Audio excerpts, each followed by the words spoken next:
오늘 유세 현장도 좀 자세히 만나볼까요? 대구를 찾은 윤석열 후보는 자신을 지지하는 시민들 목소리에 잠시 감격한 모습을 보이기도 했습니다. 화면을 만나보겠습니다. 여러분의 이 함성 잊지 않겠습니다. 경북이, 대구가, 서문시장이 제 정치적 에너지의 원천입니다, 여러분.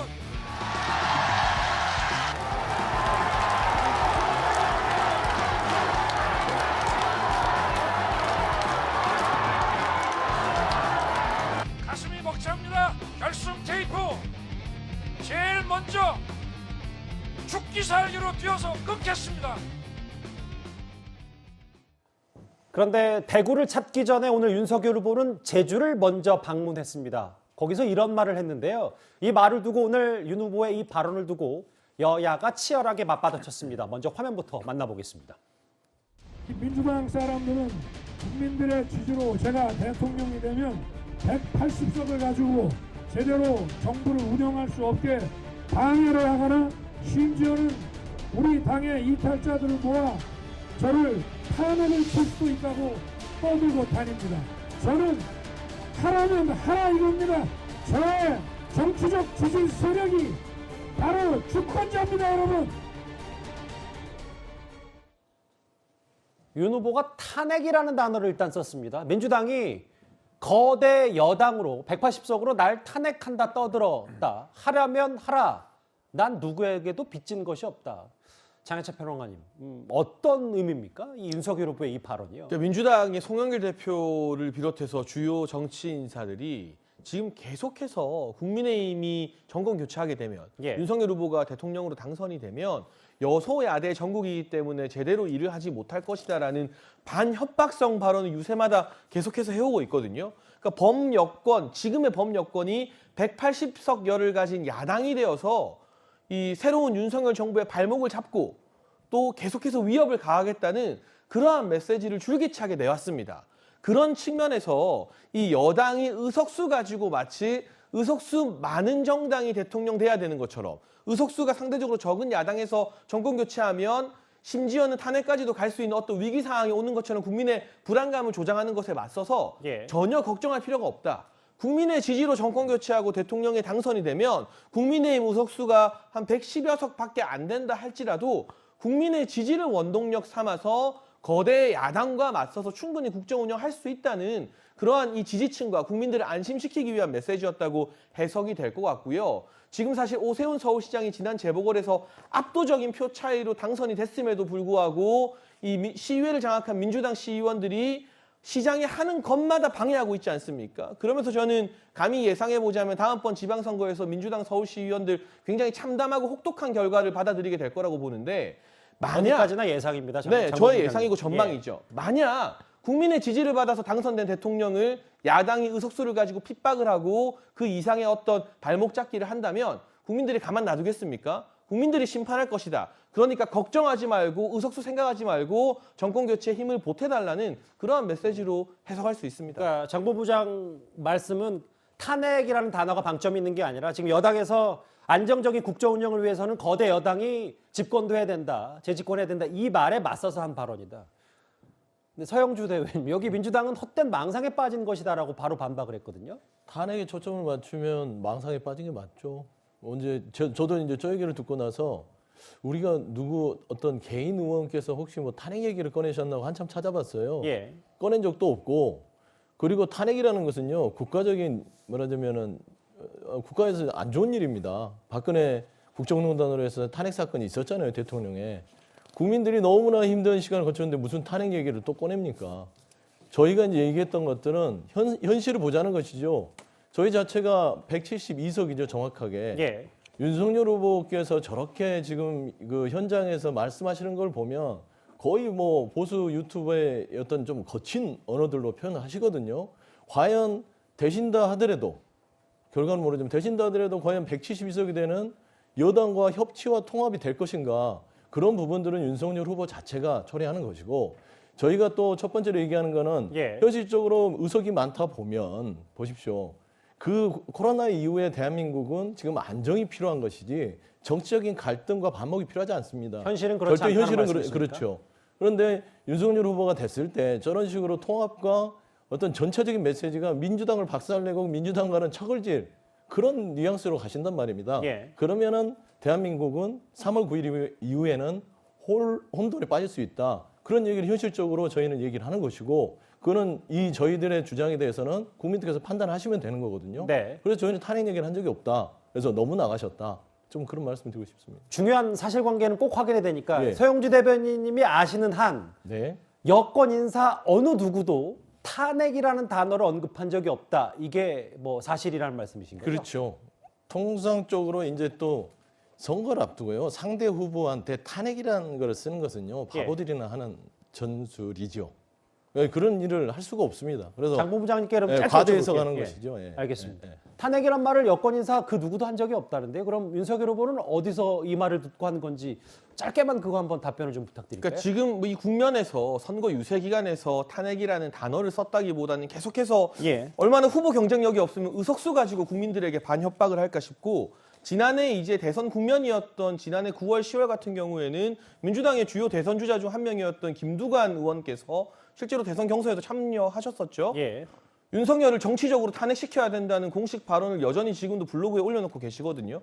그러한 것들 등등을 미루어 보게 되면 의석수를 가지고 마치 이 지금 의석수가 상대적으로 적은 야당이 집권하게 되면 알겠습니다. 식물 정부가 될 것이다. 아니 식물 정부라는 말의 뜻이 뭡니까? 국민이 선택했는데 의석수 적다고 식물이 되는 거 참 오만한 발상 아닙니까? 그게 사실은 이 의석수를 가지고 국민을 겁박하고 야당을 겁박하는 것과 본질적으로는 괴를 같이 하는 위험한 발언이죠. 예. 국민의힘도 이제 의석수를 많이 가져본 적이 있고 예. 윤석열 후보께서 착각하는 게 하나 있습니다. 대통령 혼자서 국정 운영을 하는 게 아닙니다. 입법부와 행정부가 서로 간에 조화하고 합하지 않으면요.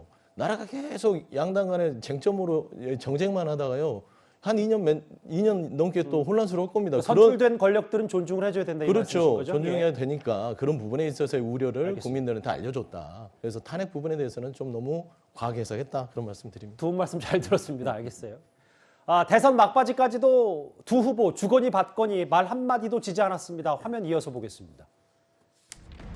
옛날에 농사 지을 때 사실 일꾼 하나 뽑을 때도 일 잘하나 안 하나, 이것은 막걸리나 먹고 하루 종일 나무 꺼내서 잠자지 않나, 이런 거 다 보고 뽑지 않습니까? 아니 무슨 콩밭도 못 매는 사람을 머슴으로 쓰겠어요 여러분? 워낙 부정부패 비리가 많으니까 유능한 뭐 경제 대통령이라고 해서 물타기를 하는데, 경제라는 것은 대통령이 살리는 게 아닙니다, 여러분. 부정부패하는 머슴은 그건 머슴이 아닙니다. 나쁜 놈입니다, 그거는. 조선시대 같으면은 공장 좀 맞고 쫓겨나야 되는, 그죠?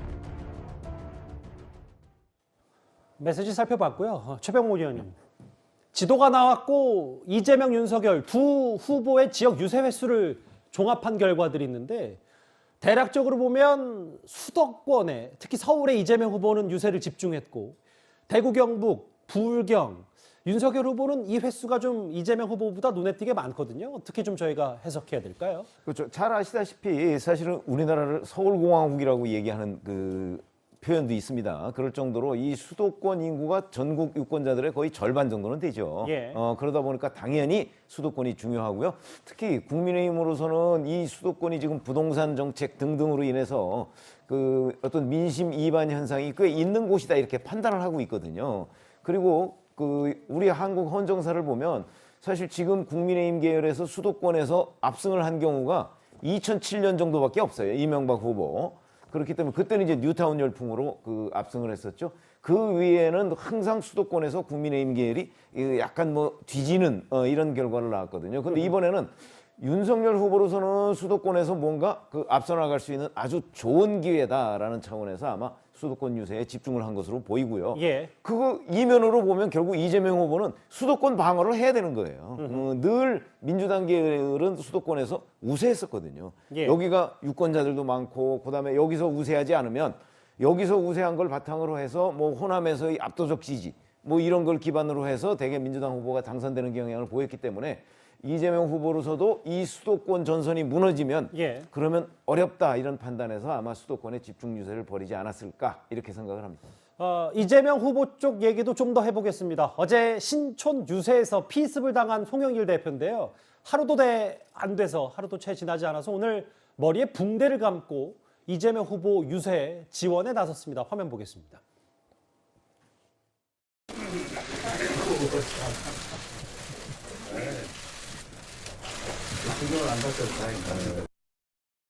다행히 뇌출혈이 없고 제가 머리가 좀 튼튼했는지 외부 상처만 나서 잘 꼬맸습니다. 보통 이제 하루 남으면 이기는 후보는 국민 통합 이야기를 하고 지는 후보는 상대방을 공격하는데 누가 이기는 후보 같습니까?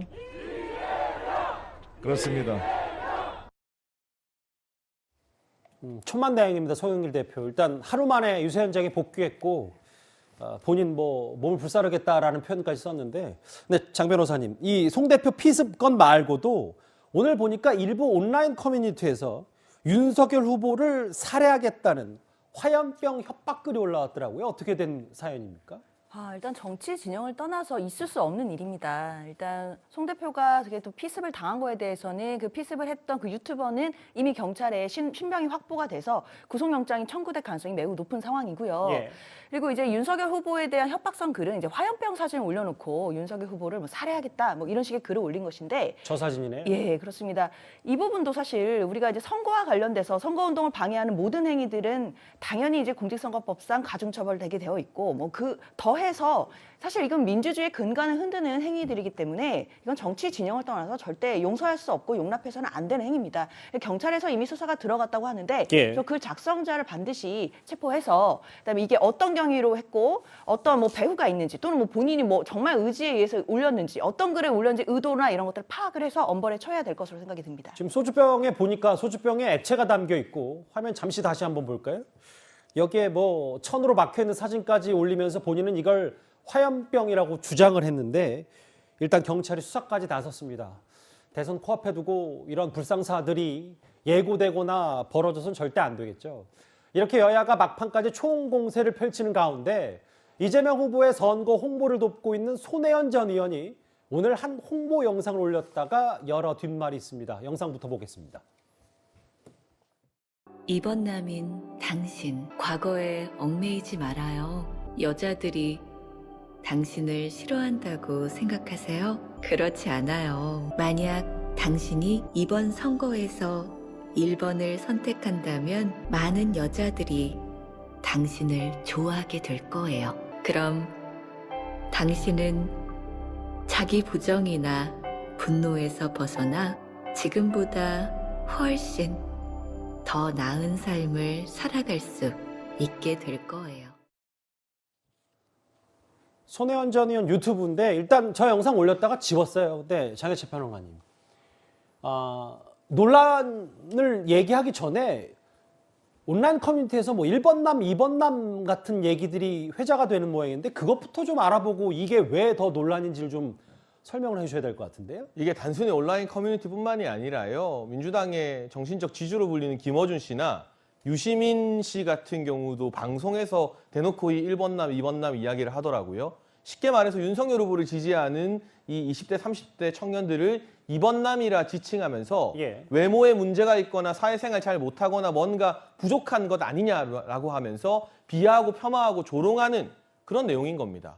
그러니까 정치 성향이나 소신이 다르다고 해서 이 상대방들을, 특히나 청년층을 딱지를 붙여서 조롱하고 비하하는 것은 정치에선 절대 있어서는 안 될 행위인데, 손혜원 전 의원도 말할 것도 없고 김어준 씨야 기대도 안 했는데, 저는 유시민 씨까지 그 대열에 합류해서 이걸 보고 희화하고 웃으면서 즐거워했다는 거, 참 이분들이 대선 앞두고 바닥을 보여주는구나, 개인적으로 그런 마음이 들었고요. 손혜원 전 의원 같은 경우는 이걸 올렸다가 삭제하지 않았습니까? 아니 2번 찍으면 여자들이 그 2번 찍은 남자들 안 좋아하고 1번 이재명 후보 찍으면 그 남자 좋아합니까? 이게 어느 정도 말이 돼야 제가 논리적으로 반박도 하고 할 텐데 헛웃음이 나오는 지경이고, 제가 그래서 선대본회의 모두 발언에서 안녕하십니까 2번 남 장예찬입니다라고 발언을 어제 했었습니다. 윤석열 후보 지지하고 2번을 지지하는 청년들 2번 남이라고 밝히는 건 전혀 부끄러워하지 않습니다. 이걸 이상하게 만들어서 국민 통합하는데, 청년들 통합해야 되는데 자꾸 1번 남, 2번 남으로 갈라치기 하는 이 저급한 전술 좀 그만 썼으면 좋겠습니다. 알겠습니다.